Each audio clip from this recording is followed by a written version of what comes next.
If you're a woman over 50 and you've fallen in love with lifting weights, you may be wondering, should I compete?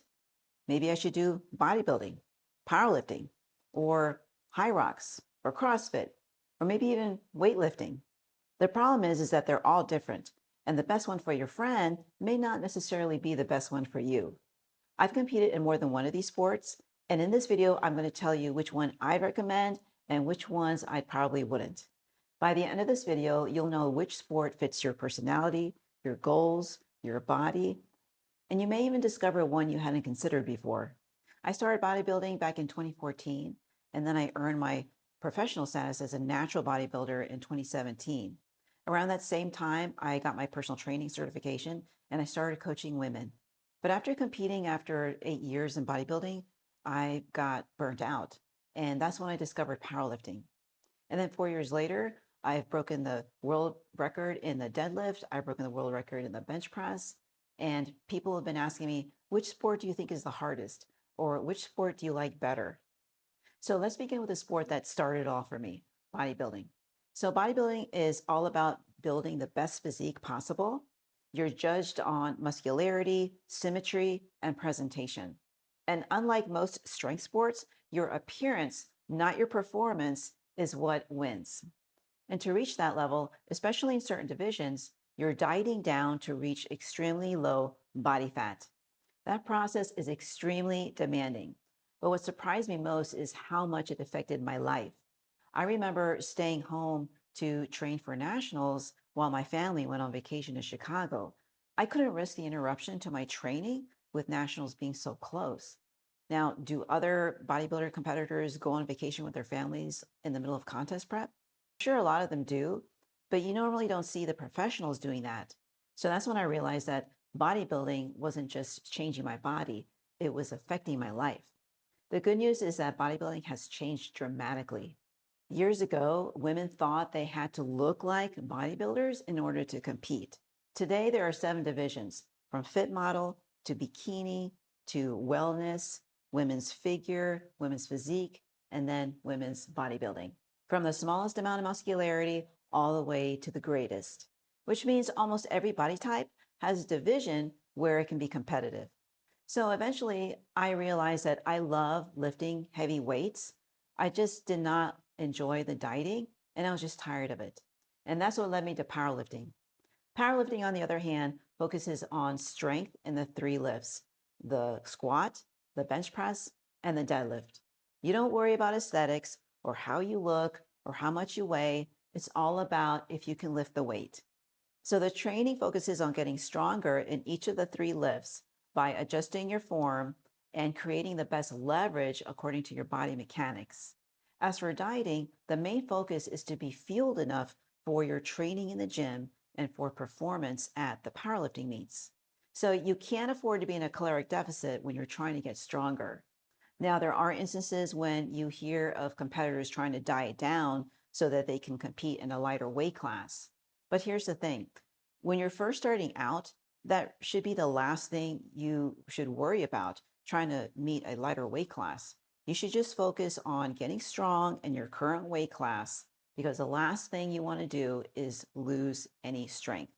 Because when you lose weight, there is a risk that you will lose some strength. I notice personally that's what happens to me. If I get below a certain weight, I start to lose my strength right away. I currently compete in the 114-pound weight class, and I sit at about 110 pounds.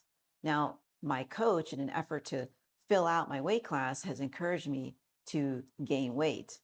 And that's a sentence that I thought no one would ever tell me. So after doing powerlifting for about 4 years, I noticed something about myself. I love lifting heavy weight. That's what gives me the dopamine hit. That's what makes me excited to train. Now, you may be listening and thinking, well, I don't want to do bodybuilding or powerlifting. Well, that's fair. Let's quickly look at the other options. Olympic weightlifting is beautifully simple. You just have to get the bar over your head in 2 different lifts, the snatch and the clean and jerk. It sounds simple until you actually try it. There's some of the most technical moves you'll ever learn that can take you years to master. CrossFit.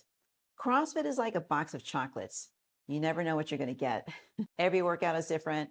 One day you're flipping tires, the next day you're climbing ropes, you're doing Olympic lifts, you're doing gymnastics, then rowing, then burpees, until you're questioning your life's decisions.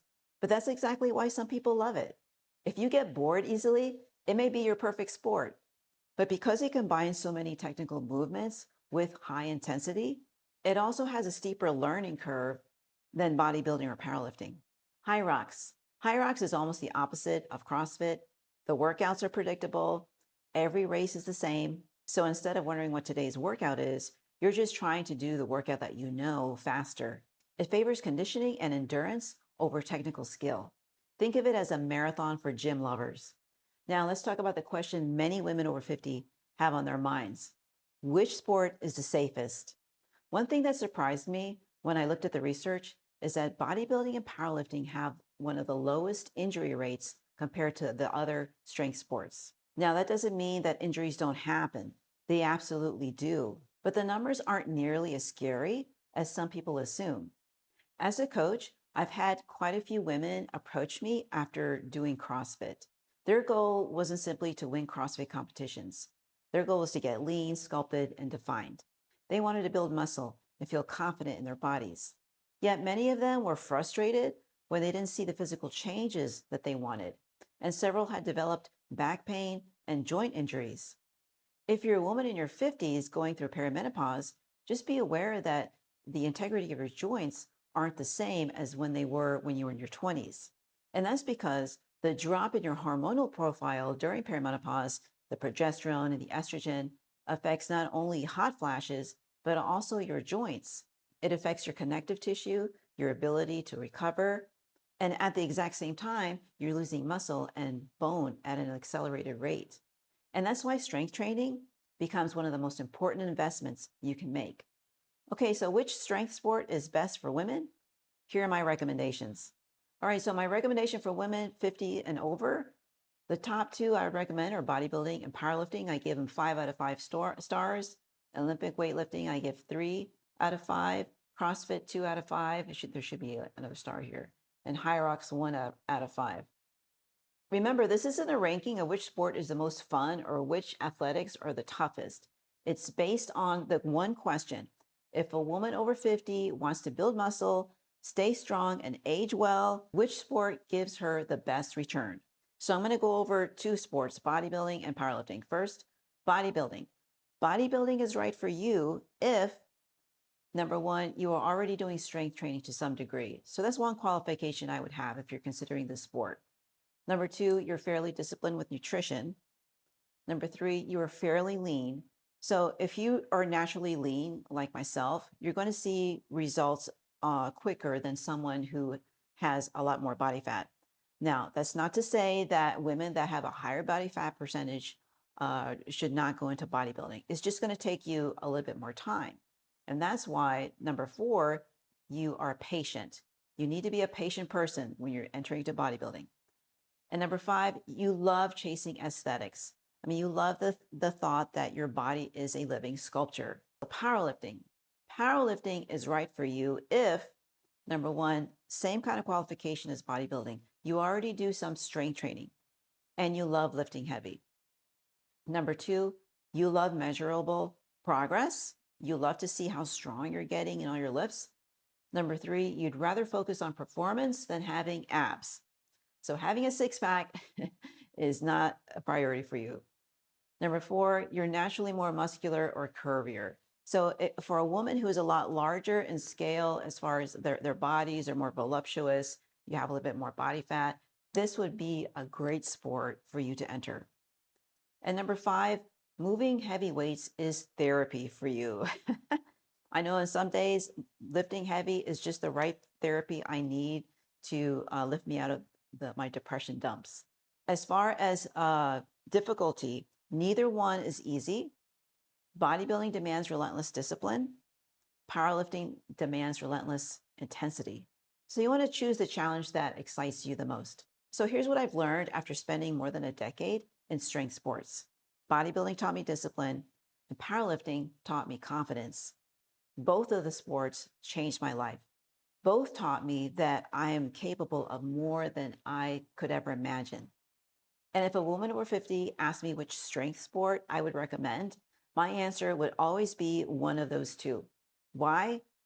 Because at this stage of life, building and preserving muscle has to become a priority. And muscle is one of the greatest predictors of longevity, independence, and quality of life as we age. Now, could you enjoy CrossFit, high rocks, or Olympic weightlifting? Absolutely. But if your goal is to build muscle, stay strong, and reduce your risk of injury and age well, I believe that bodybuilding and powerlifting will give you the biggest return on your investment. And that's why they're the two sports I'd recommend to women I coach. If you need direction on which sport would be a good fit for you, I'm opening a number of spots in my calendar to discuss your options. Go to the 360 consult link that's in the description of this channel.